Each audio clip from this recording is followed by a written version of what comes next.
Hello, friends. Hope you're doing great, staying purposeful, keeping healthy. Today, I want to talk to you a little bit, talk to people in their 40s and talk a little bit about fitness and habit formation. And this is for people in their 40s who are beginners who are wondering, where do I start? Okay, let's get moving.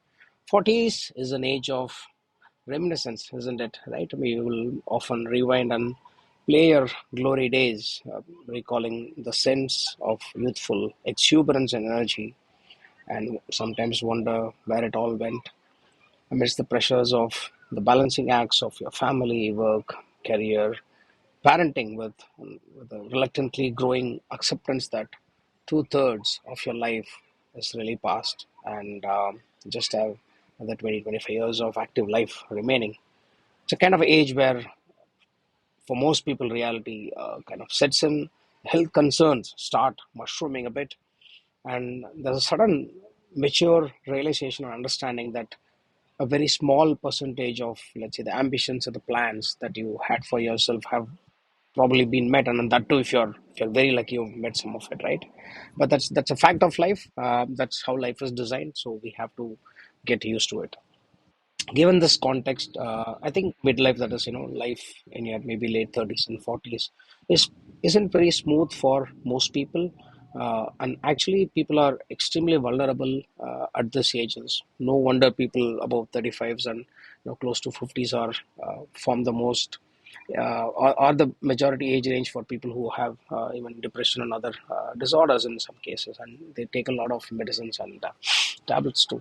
So anyway, if you've kind of ever fantasized in your 20s of how your life is going to be, and if you thought your parents in their 40s were really well set and smart, and if you probably thought you were going to be that, and if you didn't make it, you probably are wondering where you got lost.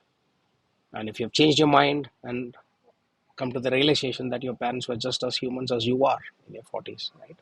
So there's nothing is lost, right? The reason I want to talk to you is to drive some hope into people who think things are lost. And if you're kind of worried, how do I better yourself? Yes, there are, life begins at 40. Nothing is really lost.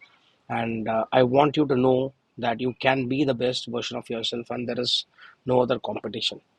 Last week, I've covered some myths related to fitness. Today, I want to talk to you about some fitness tips, particularly for people in their 40s. If you've never tried it, or you're having a little bit of fear, inhibition, shyness, etc., we'll talk a little bit about that. I'll also touch upon some simple tips to form habits, which actually is the kind of a root or atom on which everything else is actually built, right? So I'm literally going to tell you that uh, it's not you. I want you to be focused. I want you to think that there's nothing is lost. You just haven't. You are a hero. You are a hero to yourself and your family and your kids. It's just that you haven't realized what capability you're endowed with, right? So let's just start with some of this tips, and then we'll see. Hopefully you'll get better with time. Let's start.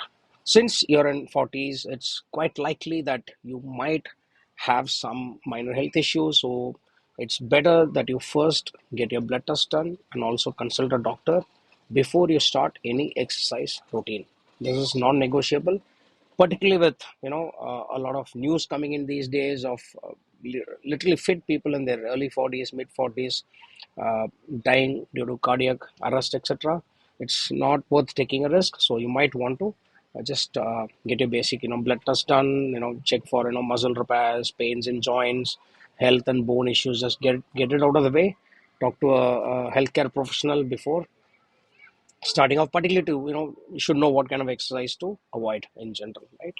Yeah, so you should do it from a more from a heart and cardio perspective as well, particularly. Point number two. Now let's say you've decided that you want to change, right? Which is why you're probably also watching the video.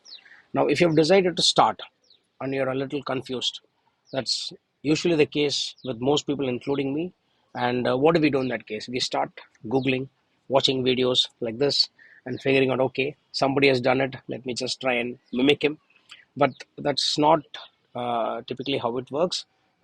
So my recommendation to you is start small and reduce the variables. In the sense, Your life is the same.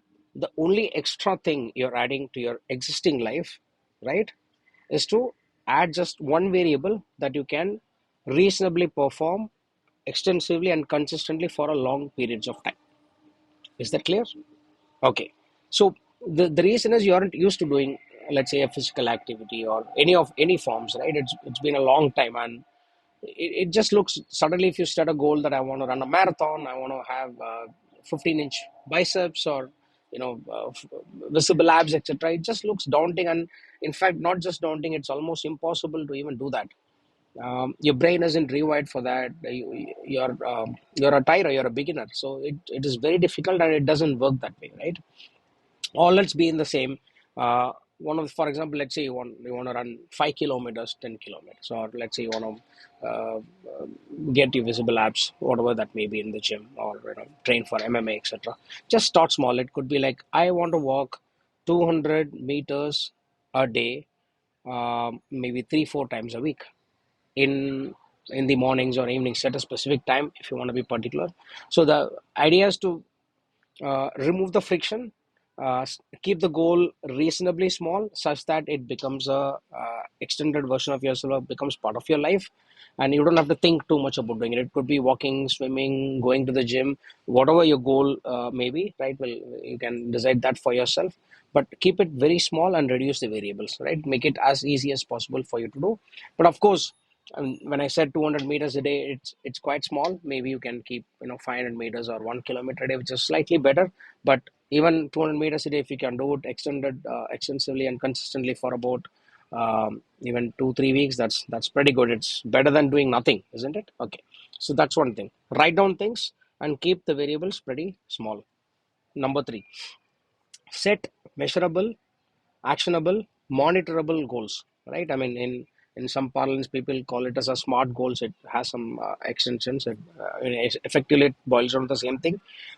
You write them down, you try and calendarize it, right? It's basically, it's humans tend to generally follow through on their commitments when they write it down, or when they announce it on a social group, or it could be with friends, WhatsApp groups, family settings, or whatever works for you, right? Half the time we don't necessarily do it because we are very shy to commit, because we know, what if we fail? Then that's the reason we fail to commit. It's okay. And understand one thing, right? At this age, nobody really cares. Do you think everyone cares about what Vinod is up to, or someone else is up to? If at all, they may be a little bit jealous of what you're doing. I mean, at least the so-called uh, people. You don't have to worry about it. All you have to worry about is being a better version of yourself than yesterday, right? And for that, it doesn't matter if you think sharing it with like-minded people helps you improve. Yeah, do that. Create a small WhatsApp group, or join a group of existing people in Facebook, or whatever works for you. I'm just saying that if you commit to yourself that you will do it, you're more likely to follow through. So I would say, write it down, calendarize it, keep some reminders, etc. It just increases the odds of you getting the outcome, and forming a good habit. I can tell you from my own example. 2.5 years ago, when I suddenly woke up one fine day and decided to start going to the gym, right? My kids and wife, everyone laughed at me hysterically. Let's see how many days you go. I mean, and I'm not surprised, because that is how we are. I mean, we go to the gym, do it for a couple of days for out of sudden motivation, and then we just fail to follow through on it, right? And that's exactly why most people fail to establish habits, because you're not consistent enough. So that's part and parcel of the game. So if you write this down, and maybe in a group setting, etc., whatever works for you, but make sure it's measurable, monitorable, and actionable. Things like, I will walk at between 5:30, 6:30, 300 meters a day. If you just do it consistently for 6 times, you'll be amazed and really shocked at what you can achieve. Your brain will start rewarding you for having, tick those action items that you have for yourself, right? That's the mental trick, right? So there's one way to form good habits. Okay, now coming to the key parts, right? Now we said fitness and habit formation, so I just covered a bunch of habit formation part, in the sense of, starting small. It could be running, walking, even folding the bed every day, right? And essentially, you need some physical activity or some movement of some form to get your fitness goals achieved, whether it's uh, weight loss, fat loss, or building muscle, right? So we'll come to that. And obviously, from a fitness perspective, it's segregated into two topics. One is cardio and strength training. Now, last in the myths class we did in the myths topic we did touch upon cardio and strength a little bit, but I'll just talk a little differently this time. So you cardio is very essential and it's very very very useful. No, I'm not saying that cardio is like strength training is better or any form, but from you have to understand that cardio should be done from an endurance perspective and for the strengthening of your heart, lungs, and blood vessels and veins and other parts, right?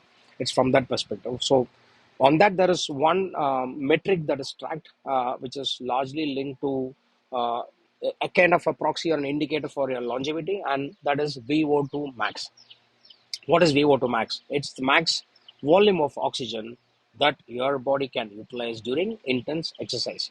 Now, any cardio activity that you do, your runnings and HIIT, etc., Zumbas, all of these things will help you improve your heart and lung capacities as well, right?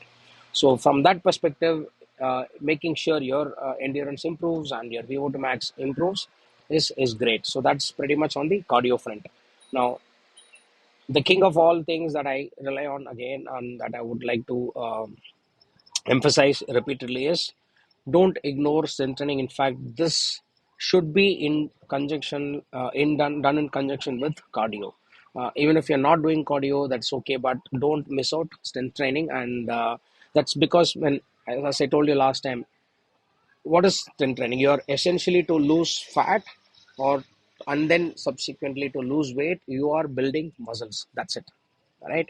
And your muscle is metabolically active and you end up burning more calories. So the fundamentals doesn't change. And strength is essential. Again, it's a great proxy. I mean, what do people use to measure strength?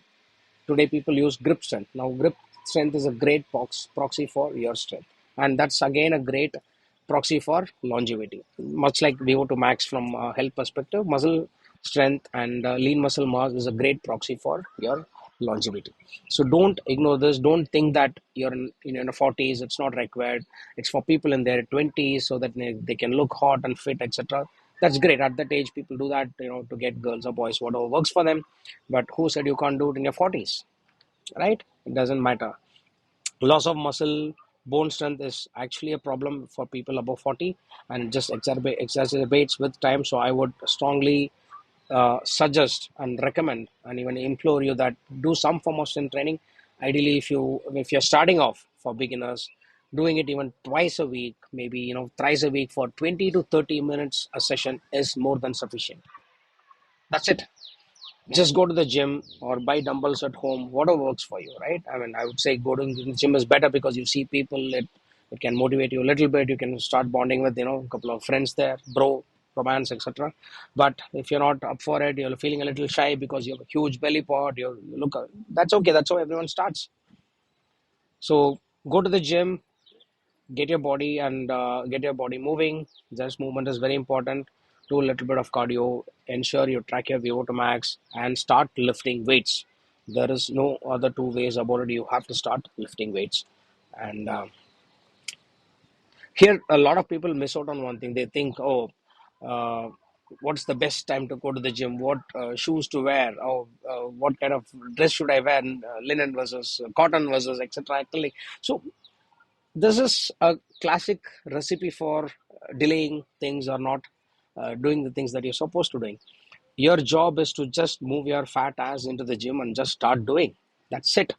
Do it for 2 to 3 times a week consistently for like 3 4 months. You would start seeing small changes in your body in 3 months to 4 months, and that kind of will act as a fuel for you to do more and more. At least that was the case in my personal case, right? When I started, I used to be a little obese, I was fat, I was drinking, I was completely out of shape at the time, like 2022 April May time frame. And in about 3 to 4 months, I think I lost about 6.5, 7, 8 kg. The key here is, I would say, you stop obsessing over the outcome, the shape of your body, the tone, muscle definition. All of that is just a natural byproduct of you working out in the gym. You don't have to,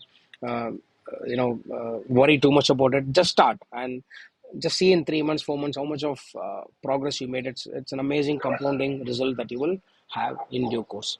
Now, this is the fourth point. So I told about cardio and strength training. Do it 2 to 3 times a week is sufficient, more than enough. Even 20-30 minutes is more than enough if you want to start. The official, let's say the WHO recommends about 150 minutes of exercising uh, per week. And I think if you do 3 times a week of 30 minutes, that's 90 minutes, a little short. Maybe mix it with a little bit of cardio, strength, and all put together. If you can do 120 to 150 minutes, that's still reasonable uh, progress because you're not doing anything individual, right? So start off.